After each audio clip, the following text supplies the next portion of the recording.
wow कुटुमा कुटु सुपारी दाना यो छ हाम्रो सुपारीको बोट hello guys welcome to my life welcome to my blog अनि हामी आज रनिङ जाँदैछौँ रनिङ चाहिँ कहाँ हो भने सेरा खोला अनि यति धेरै गर्मी छ कि धरमा नि हामी जानु बाध्य नै भयो ल अब हामी स्टार्टिङमा गर्दैछौँ जानुलाई अब त्यहाँ पुगेपछि हामी आधी ब्लग लाउनेछौँ गाइस हेर्नु होला चलो चलते हैं अब गाइस देखो इतनी अच्छी ठाव है और मैं और भाई है इधर और हम जा रहे हैं स्विमिंग करने के लिए देखो दो हंस रहा है और हम जा रहे हैं देखो बचने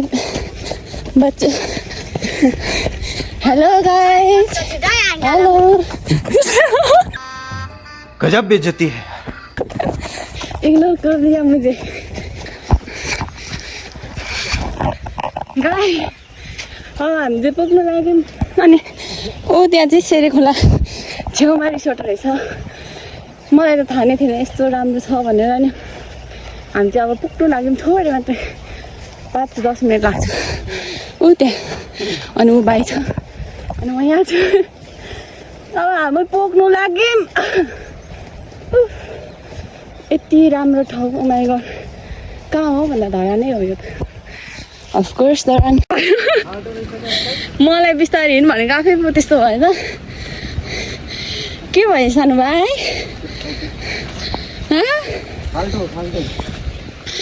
फाल्टो बिस्तारै पो कुद्नु पर्छ गाई चाहिँ कति राम्रो ठाउँ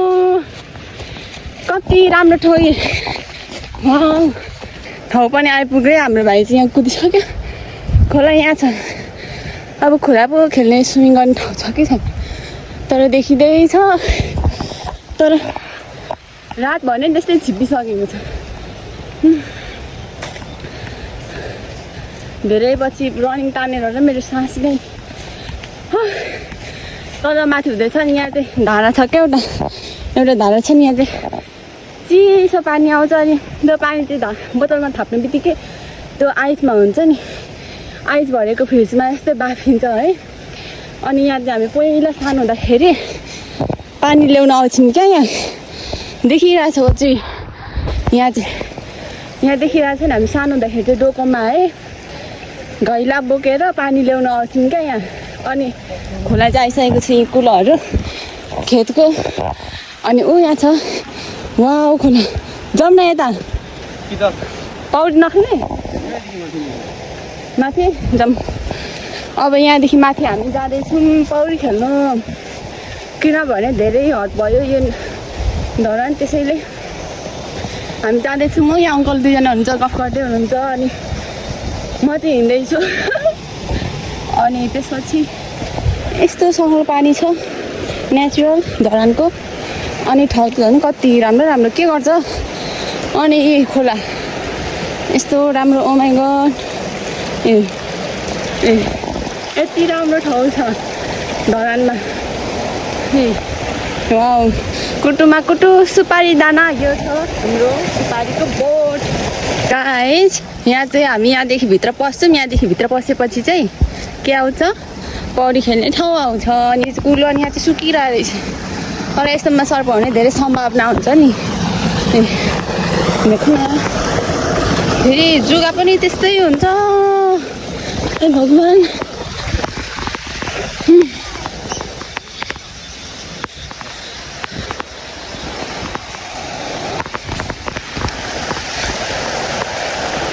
देखो गाइस ओ माइ गॉड कस्तो राम्रो अब हामी चाहिँ स्विमिङ गर्ने धेरै गर्मी छ धरान ओ माइ गॉड कति राम्रो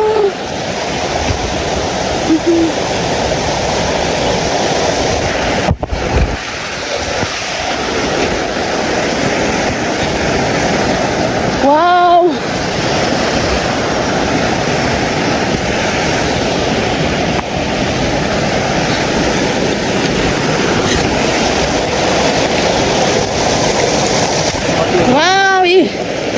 फाइनली गाइस हामीले स्विमिङ गर्ने ठाउँ भेटिसक्यौँ अनि यहाँ छ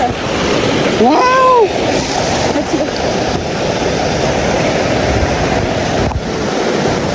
मेरो जुत्तीले त ए यस्तो छ ठाउँ अब गाइस हामी माथि जाने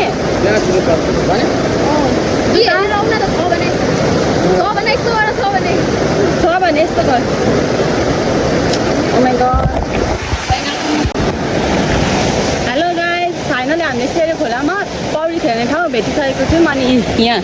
उसको त कतिसम्म ए नि त हो त्यतिसम्म चाहिँ रहेछ है कस्तो राम्रो त अनि ऊ माथि भाइ जाँदैछ त्यहाँ छ भने चाहिँ यस्तो गर्नु तर भाइले केही नभनी फर्क्यो किनभने उसलाई थाहा भइसक्यो यो भन्दा सानो छ माथिको ठाउँ त्यसपछि हामी अर्को पार्कमा आयौँ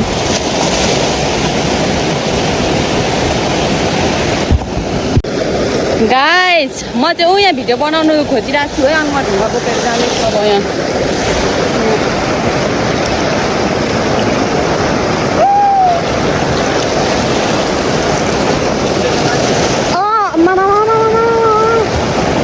यतिको रहेछ खोला त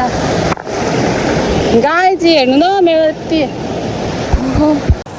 गाइज मैले त्यो ढुङ्गा लगेको जुन थियो त्यसमा फोन राखेर मैले भिडियोहरू बनाइसकेँ अब म स्विमिङ खेल्छु अनि गाइज फाइनली म चाहिँ स्विमिङ खेल्न निस्किसकेँ अनि स्विमिङ पनि कति ठुलो थियो लास्टमा त बिस्तारै बिस्तारै पानी सुक्दै गयो अनि अहिले मेरो घुँडादेखि अलिकति माथिसम्म छ अनि अरूहरू चाहिँ अगाडि खेल्दैछ अनि म चाहिँ पछाडि म चाहिँ इन्जोय गर्दैछु किनभने यति चिसो पानी छ अब अरू पनि हेरौँ गाइज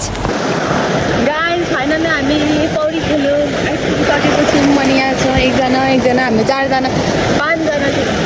खोला चाहिँ यतिको छैन यतिको अघि त ठुलै लागेको थियो तर यत्रो नै रहेछ यत्रो